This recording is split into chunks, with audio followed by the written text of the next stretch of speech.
Buenos días, tardes, noches. Primer vídeo de cómo jugar. De un vídeo de prueba. Veremos qué pasa con este vídeo y qué hacemos con él. Pero bueno, hemos elegido para este primer vídeo un juego nacional, español. Polis. Es una reedición de un clásico de Fran Díaz de dos jugadores, exclusivamente para dos jugadores, una duración de unos 120 minutos a partir de 14 años. Esta edición que nos trae Devir es una auténtica pasada. Iremos viendo pues, los componentes, iremos aprendiendo cómo jugar. Y antes de nada me gustaría enseñar el inserto que trae el juego, que es una auténtica maravilla. Pues vamos a ver ese inserto en el que viene el juego, que como podéis ver, todo cabe perfectamente. ¿Vale?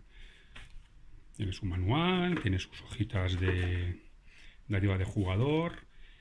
Ahora ya veremos en detalle el tablero de juego, las cartas de jugador. Y bueno, como podéis ver, todo tiene su hueco.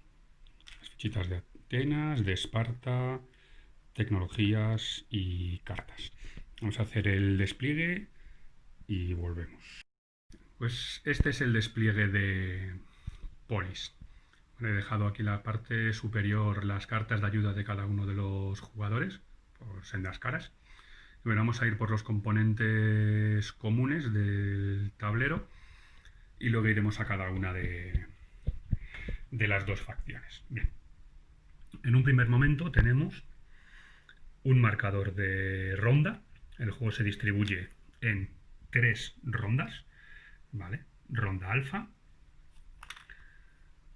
ronda epsilon, aunque es una sigma, ¿no? Para perdonarlo, y ronda omega. Una zona de mercado. Pondremos un cubito negro en cada uno de los recursos en la posición inicial. Tenemos diferentes zonas de mercados exteriores. Pondremos cubitos negros dejando mostrado únicamente el número 3, que coincide con el número de ronda que viene en esta parte superior derecha. Tenemos Iliria, Thraki, Eusinos, que no tiene nada para la primera ronda, está bloqueado, Persia y Egipto. Pondremos una carta de evento por cada una de las rondas que colocaremos en orden. Pondremos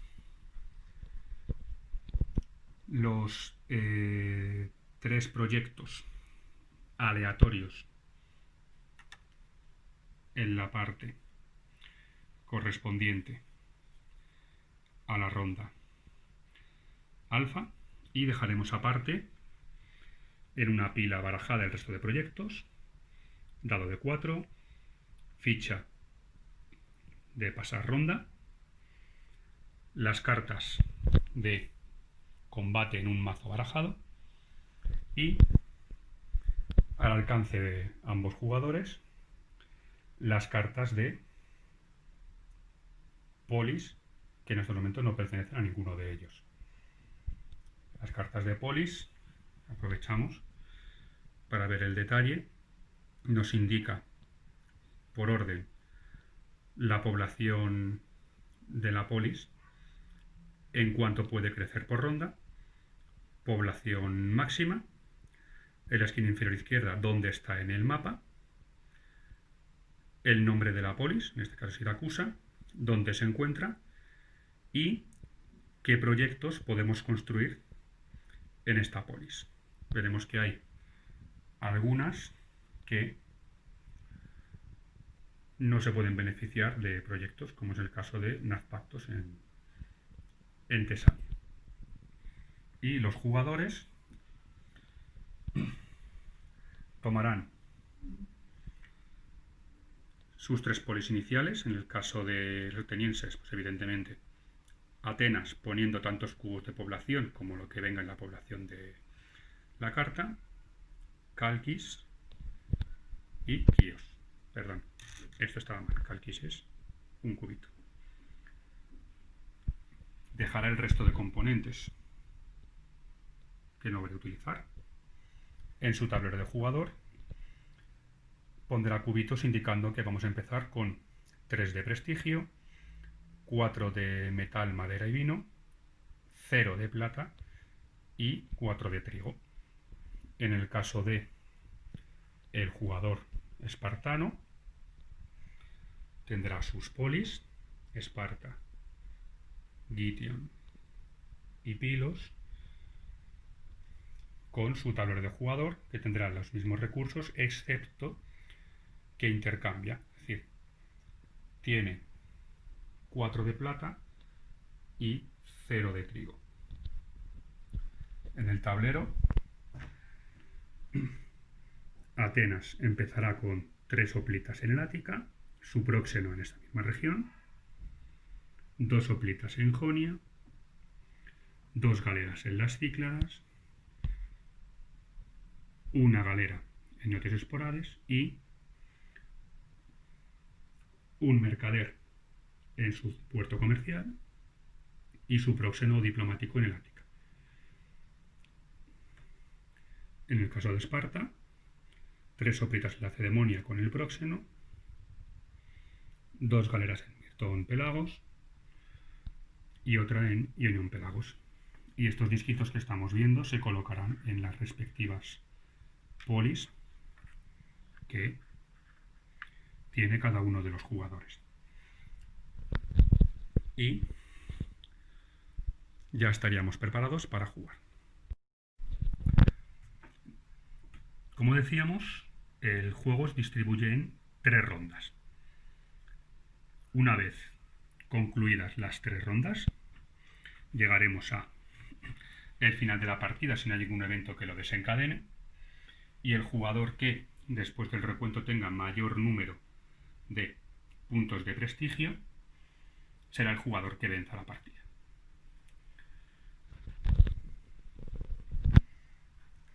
La estructura de las rondas es la siguiente.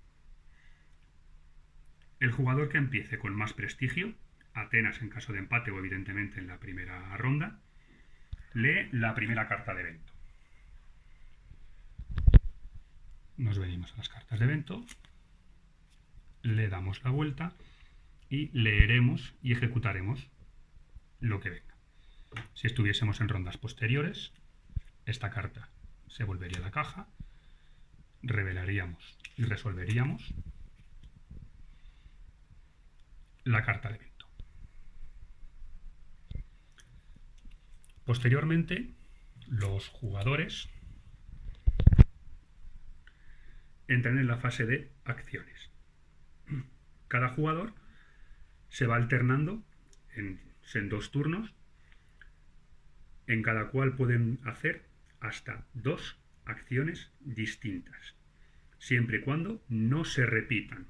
Es decir, si el primer jugador decide crear hoplitas, en su segunda acción del turno podrá hacer cualquier otra de las acciones, menos volver a crear hoplitas. Una vez un jugador ha pasado, como veis aquí, el oponente puede seguir jugando acciones, pagando un recurso antes de efectuar cada una de ellas. Para recordarlo, se le entregará esta fichita, bien por el lado de Atenas, bien por el lado de Esparta, donde, como podemos ver, hay un +1 que nos lo recuerda. Bien, vamos a pasar a ver cada una de las acciones. Bien, primera acción, crear hoplitas. Para crear hoplitas, el jugador que desee hacerlo tendrá que pagar 1 de metal o 1 de plata. De inicio, por ejemplo, el jugador ateniense con su setup inicial puede pagar 1 de metal, pero no puede pagar plata porque no tiene. tendría que pagar 1 de metal por cada hoplita que desee crear. Para ello, cogerá cubitos de cualquiera de sus polis y lo pondrá en la región correspondiente. Por ejemplo, puede coger cubitos de Atenas para ponerlos en el Ática o cubitos de Quíos, de población, para ponerlos y convertirlos en hoplitas en Jonia, con dos restricciones importantes. Número 1. No puede quedarse una polis sin población. Esto no podemos hacerlo. Esto sí podemos hacerlo. Y restricción número 2. Cada ronda tiene un límite de apilamiento, que es este número en rojo que aparece debajo del nombre de la ronda. 3 en alfa, 4 en sigma y 5 en omega. El límite de apilamiento es el número de tropas de un jugador que pueda haber en la misma región. Siguiendo con el ejemplo de Atenas, en la Ática ya hay 3 hoplitas, no puede haber más. En Jonia hay 2 hoplitas, podríamos tener un tercero. Por lo tanto, pagando 1 de metal, podemos coger uno de nuestros cubitos de Quíos, lo traemos a Jonia. Importante ver que, aunque las regiones tengan islas, como es el caso de Jonia o en el caso del Ática, son la misma región. Si, por ejemplo, tuviésemos esta situación, que Samos pertenece a Esparta, Esparta podría poner también hoplitas en este territorio. Crear galeras. Para crear galeras pagaremos 1 de madera o 1 de plata y, al igual que con los hoplitas, cogeremos un cubito de población de alguna de nuestras polis, respetando siempre el límite de que tenemos que tener al menos 1 de población en la polis después de reclutar, y el límite de apilamiento de la ronda en la que nos encontremos. En este caso, las galeras se pondrán en una región de mar con un puerto, son estas flechitas, en una polis que nosotros controlemos, de la que hayamos cogido el cubito. Por ejemplo, hemos cogido un cubito de Atenas y lo podremos poner en la región de mar de las Cícladas. Además, respetamos el 3D, límite de apilamiento, por la ronda alfa.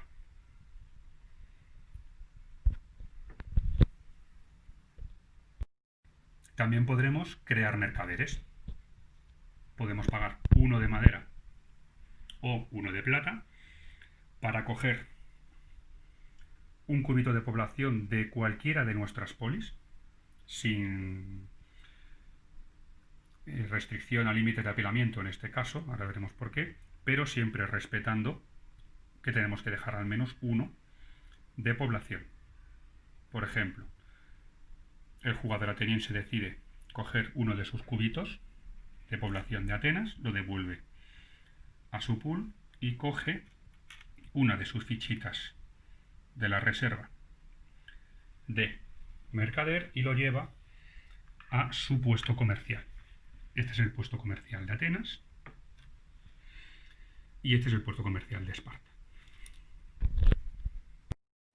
También podemos desarrollar proyectos. Los proyectos, recordamos que en el setup del juego están en esta esquina inferior del tablero. Los proyectos tienen, primero, un coste, 4 de plata, 2 de madera, varios recursos, como es este caso, un beneficio en puntos de progreso que obtendremos al final de la ronda o al final de la partida.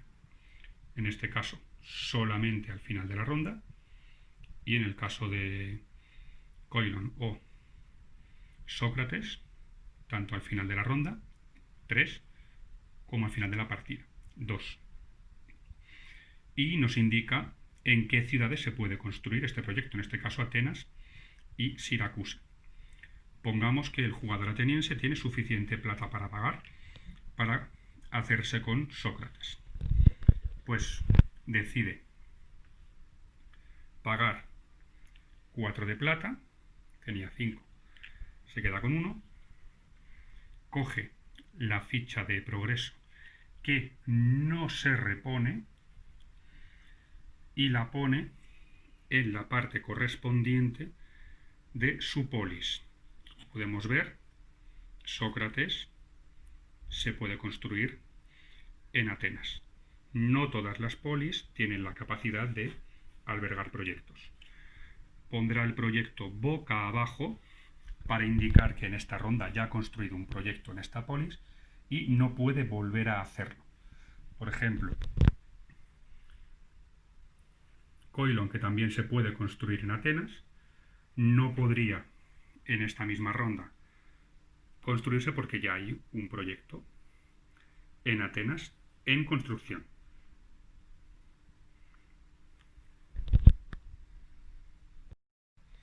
También podemos mover hoplitas, para lo cual tendremos que gastar un punto de prestigio.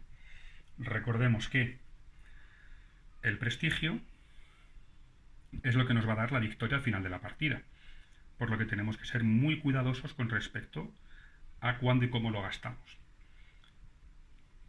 Por ejemplo, Atenas quiere mover a sus hoplitas, pues ha gastado 1 de prestigio. Y ya podría mover sus hoplitas. Para el movimiento tenemos que tener en cuenta 3 cosas. 1. Región de origen, por ejemplo, Ática y Jonia. Región de destino, por ejemplo, Macedonia. Y las regiones por las cuales van a cruzar. Por ejemplo, estas unidades del Ática recorrerían Beocia, Tesalia y su destino es Macedonia. Las unidades en Jonia podrían cruzar este mar y llegar a Macedonia. Hay 3 puntos a tener en cuenta. El primero de ellos, las regiones por las que se cruza tienen que ser todas vientre de tierra, todas de mar. Es decir, las unidades que están en Jonia pueden cruzar 2 regiones de mar y finalizar en una de tierra, pero no podrían acabar, por ejemplo, en esta región, a la cual solamente podrían llegar atravesando una unidad de mar, otra unidad de mar y una de tierra. Como son diferentes, no podría. 2. Se puede mover cualquier número de unidades, respetando siempre el límite de apilamiento, de diferentes orígenes, pero siempre con el mismo destino. En el ejemplo que decíamos de Macedonia, el jugador ateniense puede mover, por ejemplo, una hoplita de Jonia a Macedonia cruzando el mar y 2 hoplitas del Ática a Macedonia, ya sea por tierra o por mar. Distintos orígenes, mismo destino, igual tipo de región por la que se cruza. Y 3. Las regiones por las que vayamos a cruzar no pueden estar controladas por el oponente. En esta situación, las tropas en Jonia no van a poder llegar a Macedonia porque este mar está controlado por el jugador espartano. Y tampoco pueden ir por aquí porque tendrían que cruzar también una región de mar, aparte de 2 de tierra. Si el jugador ateniense quiere hacer el movimiento de ejemplo que hemos hecho antes, tendría en primer lugar que mover estas galeras. Esta región ya no está controlada por Esparta. Para tener el control de una región tengo que tener superioridad de tropas. Y ahora sí puedo completar el movimiento que hemos puesto antes de ejemplo. Como se puede observar, las unidades de hoplitas pueden moverse libremente, tanto por mar como por tierra. Hay que tener en cuenta que al ser unidades terrestres, su región de origen, como es lógico, y su región de destino tienen que ser terrestres. También podemos mover galeras, gastando, al igual que anteriormente con los hoplitas, 1 de prestigio, puedo mover mis galeras. Las restricciones son las mismas que al mover hoplitas. Origen, en este caso, tiene que ser una región de mar. Destino también tiene que ser una región de mar. Y todas las regiones por las que se transite tienen que ser regiones marítimas.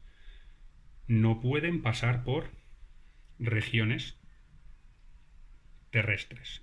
E igualmente, si está controlado por el rival, no se puede cruzar. La única excepción es Corintio. Si un jugador controla Corinto, debido al istmo de Corinto que había en esa región, entonces sí podemos cruzar esta región considerándola tanto de mar como de tierra como es. También podemos asediar una polis, igualmente gastando prestigio. Gastaríamos una de prestigio para asediar una polis. Para asediar una polis tenemos que tener en la región donde se encuentre la polis, en este caso Tebas en Beocia, un mínimo de unidades igual a el número de asedio de la polis, que coincide con su número de población. En esta situación podríamos asediar Tebas, aquí también podríamos asediar Tebas, aquí no podríamos asediar Tebas. Para asediar la ciudad, cogeríamos el dado de 4, lanzaríamos y tendríamos que comparar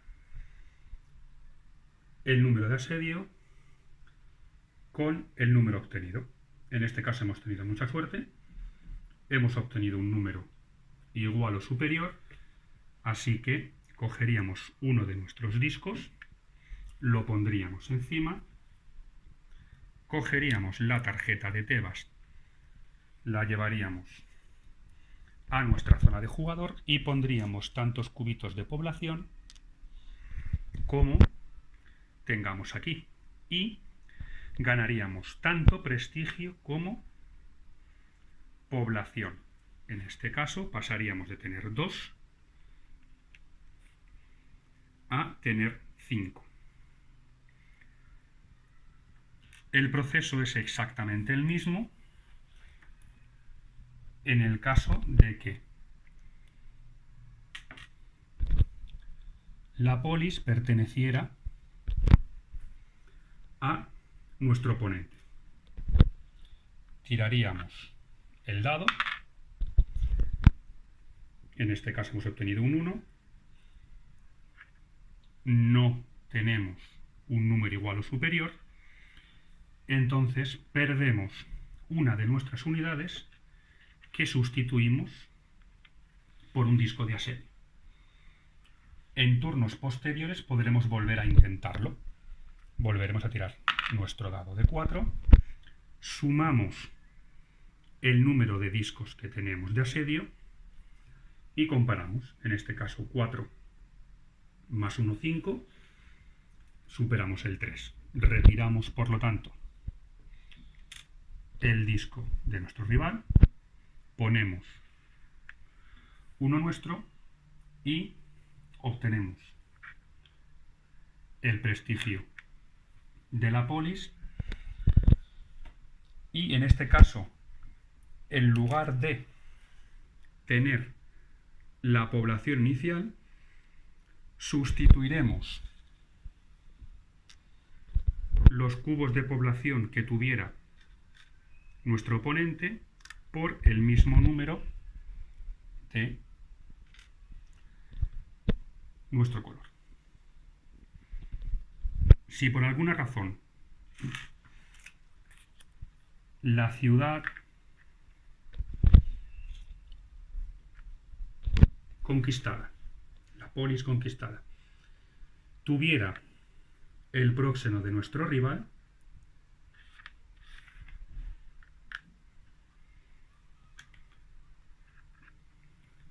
lo llevaremos a nuestra zona de juego.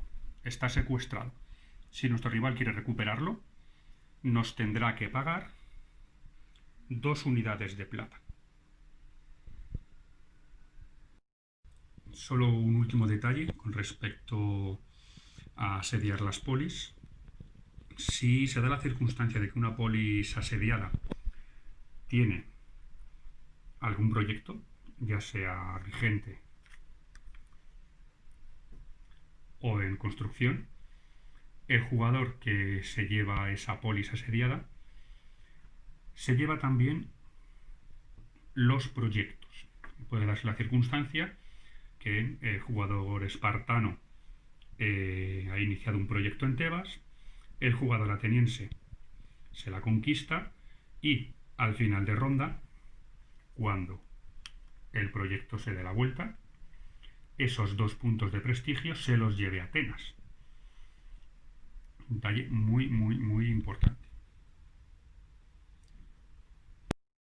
También podemos recaudar tributos pagando 1 de prestigio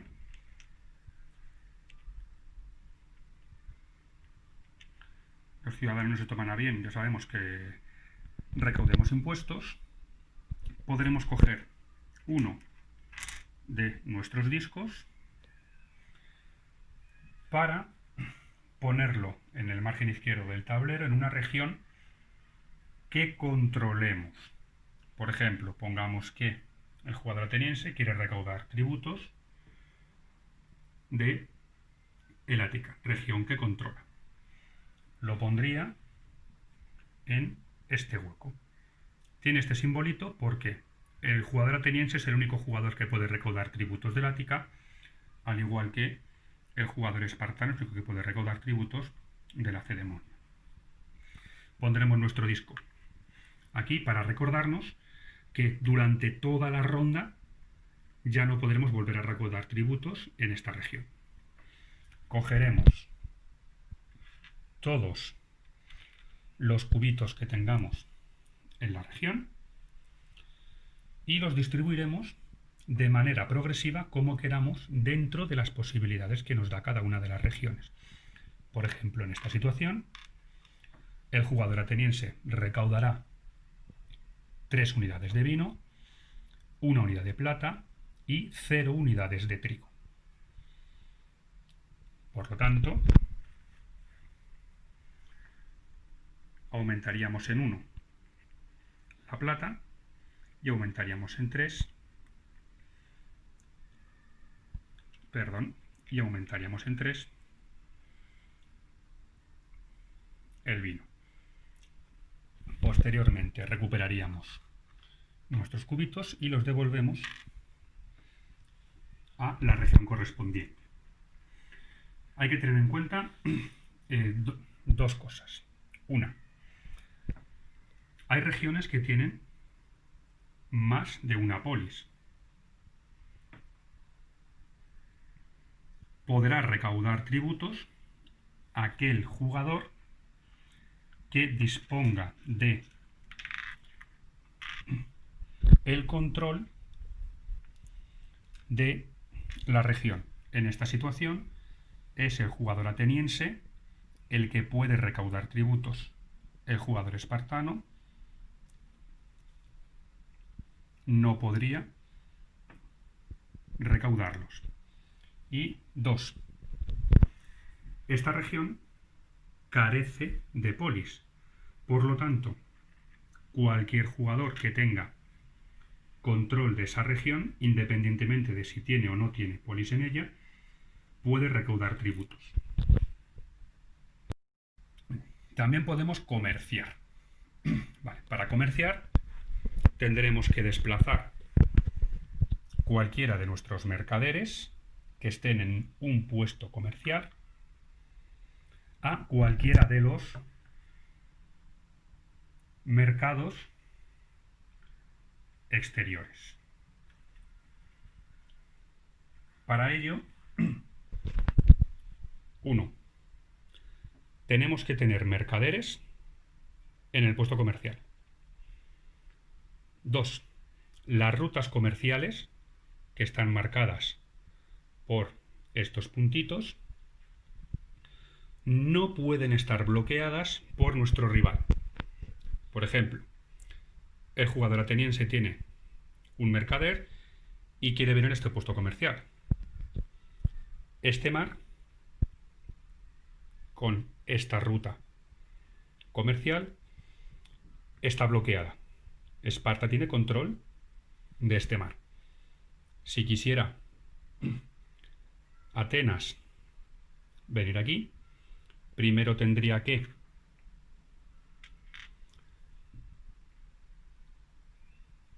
igualar las tropas para que Esparta deje de tener control o quitarle el control de ese mar para ahora sí poder desplazar su mercader al mercado exterior. 3. Tenemos que tener libre alguna de las opciones del puesto comercial.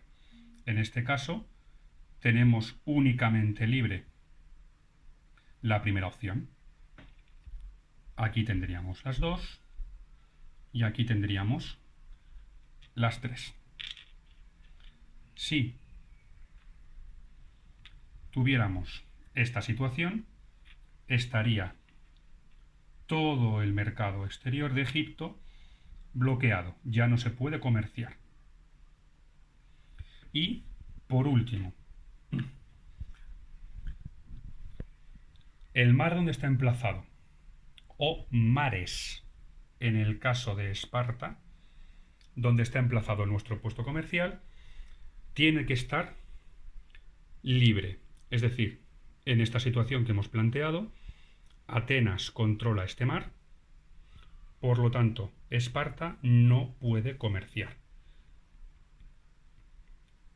Bien, pues supongamos que Atenas ha tomado el control de este mar y decide venir a este puesto comercial.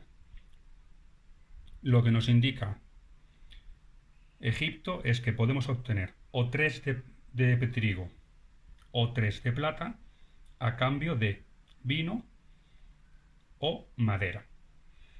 Jugador ateniense desplaza aquí su mercader y decide que quiere 3 de trigo a cambio de vino. Bien, pues tendríamos que venirnos aquí arriba. Quiere 3 de trigo a cambio de madera. Cruzamos y le cuesta 3. Si, por ejemplo, la situación fuera esta y quisiese 3 de trigo a cambio de vino, le costaría 4. Quiere 3 de trigo, por ejemplo, a cambio de vino, viene al mercado y ve que para obtener 3 de trigo necesitará 4 de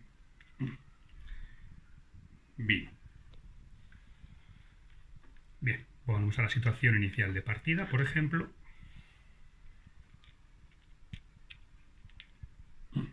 Bien. Tenemos que el jugador ateniense quiere obtener 3 de trigo a cambio de vino y le cuesta 3. Vale, pues reducimos en 3 unidades. Después de hacerlo, tenemos que tirar el dado de 4. 2 veces. Hemos obtenido un 3 y hemos obtenido otro 3. Vale. Escogeríamos el resultado de menor valor y en ese resultado incrementamos el recurso por el que hemos comerciado. A partir de ahora, si alguien quiere obtener 3 de trigo o de metal a cambio de vino, como la oferta y la demanda ha cambiado, ahora le costará 4 unidades. Lo que podemos hacer es mover al próxeno e instigar una guerra civil. Vamos a verlas juntas porque ambas implican al próxeno. Para mover al próxeno, que es esta figurita que tenemos, no tenemos las restricciones que teníamos con los hoplitas y las galeras. Solo tenemos uno, con el que iniciamos la partida, y podemos desplazarlo indistintamente por todo el tablero. ¿Vale? Yo lo puedo poner. Yo inicio en Lacedemonia y quiero moverlo a Macedonia. Tengo que indicar por dónde pasa. Da igual que las regiones de origen, de destino por las que cruce sean de tierra o de mar. Es completamente indiferente, puede cruzarlas todas. ¿Por qué es importante? Porque si cruza regiones en las que hay unidades enemigas, tiene que sobornarlas. Por ejemplo, si yo quiero moverme de Lacedemonia a Jonia, decido que salgo de Lacedemonia, no hay ningún tipo de soborno que hacer, paso por este mar, no hay ningún tipo de soborno que hacer, paso por este mar, que tiene una unidad de Atenas, por lo tanto, tengo que pagar una unidad de plata, y termino en Jonia, donde tengo 2 hoplitas de Atenas. Por lo tanto, tengo que pagar otras 2 unidades de plata. Ojo, lo paga para sobornar a las unidades militares de mi oponente. No incremento la plata de mi rival. Solamente estoy sobornando a las tropas de mi oponente para que me dejen pasar. ¿Por qué me interesa mover al próxeno? Porque el próxeno me va a permitir instigar guerras civiles. Por ejemplo, nos hemos movido aquí y quiero instigar una guerra civil en Samos, que es una polis neutral. Pues si tengo plata suficiente para pagar el doble del valor de asedio, automáticamente me hago con esa polis. Pongamos que el jugador espartano tiene 6 de plata, las paga, coge la ciudad de Samos, la pone en su zona de jugador, pondrá los 3 cubitos de población correspondiente, incrementará su prestigio y tomará posesión de la polis. ¿Puede hacerlo contra polis de sus rivales? Sí, pero en ese caso, en lugar de pagar el doble, tiene que pagar el triple del valor de asedio de la polis. Y estas son todas las acciones que se pueden realizar. Recordemos que cada jugador en su turno puede realizar 2 acciones sin repetir ninguna. Le pasará el turno a su rival y este podrá hacer 2 acciones y le pasará el turno a su rival. En cuanto uno de los jugadores pase, le tendrá que ceder esta fichita de pasar turno por el lado correspondiente. En ese momento, el otro jugador podrá realizar todas las acciones que quiera y pueda, sin límite alguno de repetir, porque obviamente ya solamente está jugando él en la ronda, pero, como nos indica la ficha, pagando un recurso cualquiera por cada acción que inicie. Una vez los 2 jugadores han pasado, terminaremos la ronda. Pero antes de eso, tendremos que hablar de las batallas. Bien, las batallas.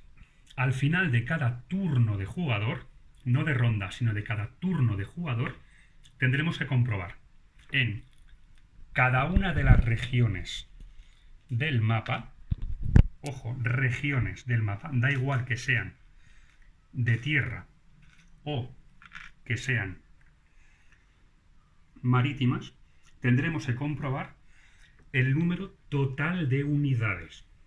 En este caso, en Macedonia tenemos 6 unidades.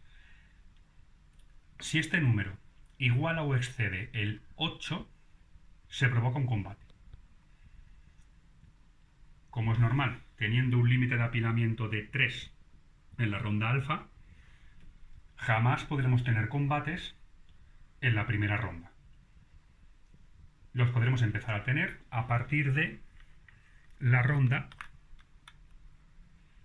epsilon. Luego veremos el cambio de ronda, cómo se efectúa.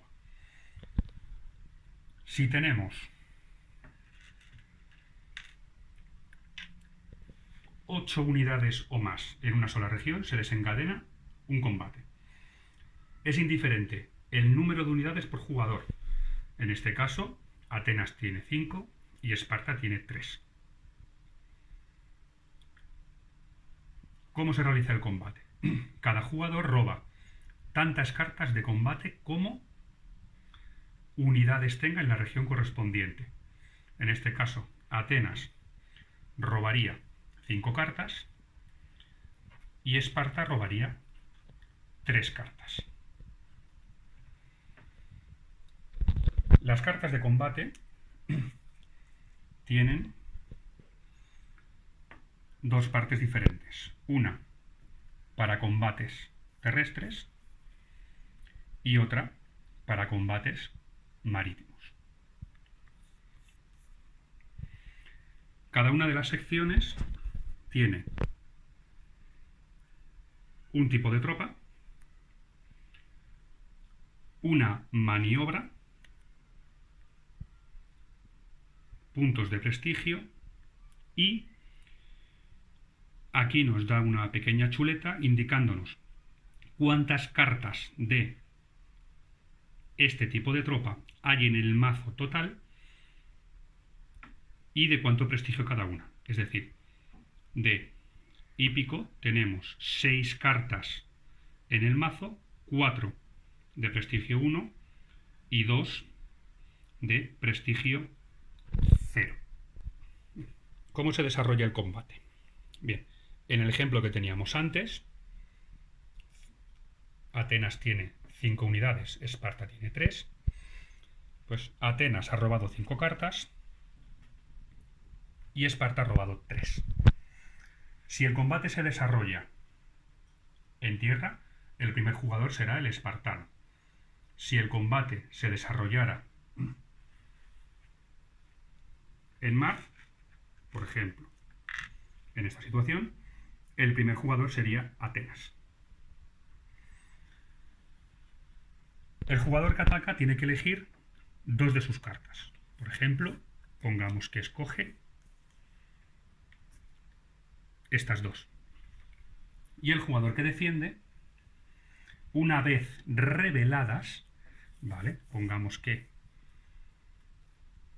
Esparta ha jugado 2 falanges. El jugador que defiende tiene que elegir 2 cartas. Su objetivo es igualar el tipo de tropa. Son 2 falanges. Y él no tiene ninguna falange en su mano. Entonces, pongamos que decide enfrentar estas cartas. En ambas situaciones ha perdido. Por cada situación en la que pierda, perderá una unidad. Y el jugador atacante ganará tantos puntos de prestigio como la diferencia entre las cartas enfrentadas. En este caso 0, en este caso 1. Por lo tanto, Esparta habrá ganado un punto de prestigio. El primer turno no ha sido nada bueno para el jugador ateniense. El jugador que ha atacado, en este caso Esparta, roba 2 cartas y el jugador que ha defendido roba tantas cartas como el número de unidades que le quedan. En este caso, a Atenas le quedan 3, tiene 3 cartas, no roba más. Y ahora es Atenas quien debería de atacar, realizando exactamente el mismo proceso. El combate termina cuando uno de los jugadores se queda con una o ninguna unidad o si decide retirarse, perdiendo con ello un punto de prestigio. También termina el combate si no quedan cartas que robar. Y para terminar con el combate tenemos 2 cartas especiales. Por un lado, Mistóforos, que vienen a ser unos mercenarios, que es una carta que jugaremos principalmente en defensa. Es como un comodín. Igualaremos la carta que nos juega en ataque a todos los efectos y no tendremos ningún tipo de consecuencia. Si se juega en ataque pasa lo mismo, o sea que es un poco innecesaria e infructuosa jugar en ataque. Y la otra carta especial es Salpings, o como un tipo de tropa que alenta al resto de las mismas. Lo que hará es que siempre va a efectuar una baja contra el equipo defensor. ¿Vale? El rival siempre perderá un cubito cuando defiende esta carta. Pero a cambio perdemos un punto de prestigio. Jugarla en defensa también es infructuoso. Por lo tanto, tendremos Salpings como carta especial de ataque, siempre causa una baja, pero nos cuesta una de prestigio. Y Mistóforos en defensa, que es un comodín que iguala la carta de ataque que nos hayan jugado. Para continuar, tendríamos el final de la ronda. Una vez concluye la ronda, tenemos que realizar 7 pasos. En primer lugar, terminar los proyectos iniciados en la fase de acciones. En el ejemplo que hemos utilizado antes, por ejemplo, Atenas había iniciado un proyecto. Le daría la vuelta a la carta de proyecto, obteniendo con ello 3 puntos de prestigio. Recordemos que solamente se puede iniciar un proyecto por ronda, pero las polis pueden tener al final de la partida más de un proyecto sobre ellas. Y ganaremos los cubitos en proyectos en prestigio que aparezca en la esquina inferior derecha, en este caso 2, pero sería al final de la partida. Ahora, como estamos al final de ronda, 3. Alimentación. Tenemos que dar de comer a nuestra población. Para ello tenemos que gastar tanto trigo como población tengamos en todas nuestras polis.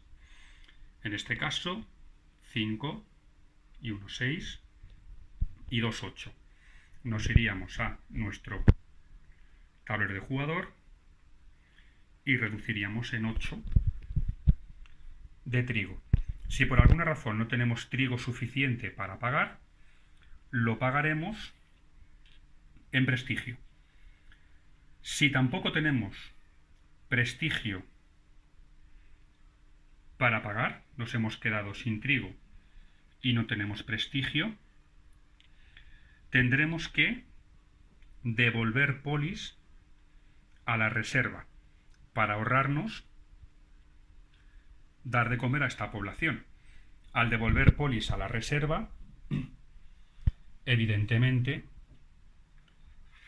perdemos la polis y todos sus beneficios. Si hubiese algún proyecto en la polis, se va con ella.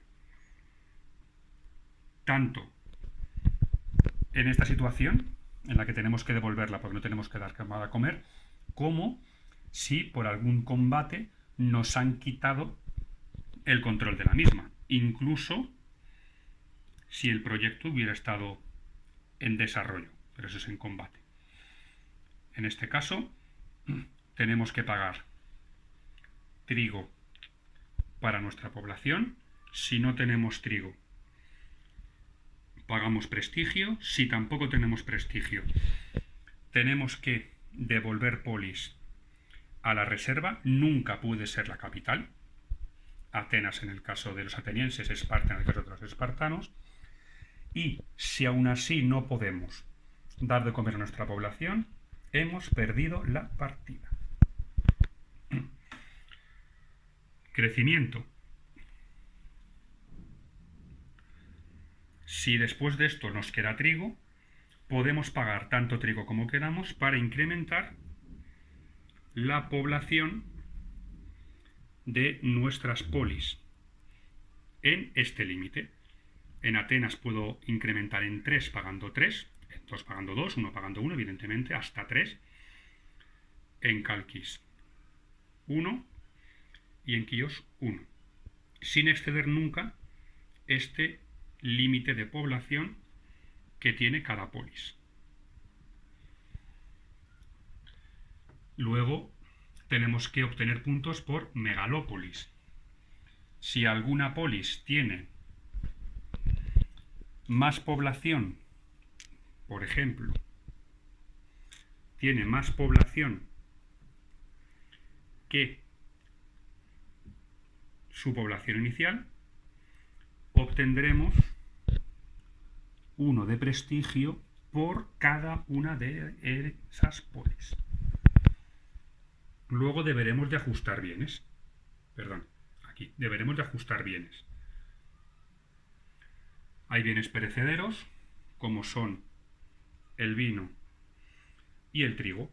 Tendremos que reducir a la mitad, redondeando hacia arriba,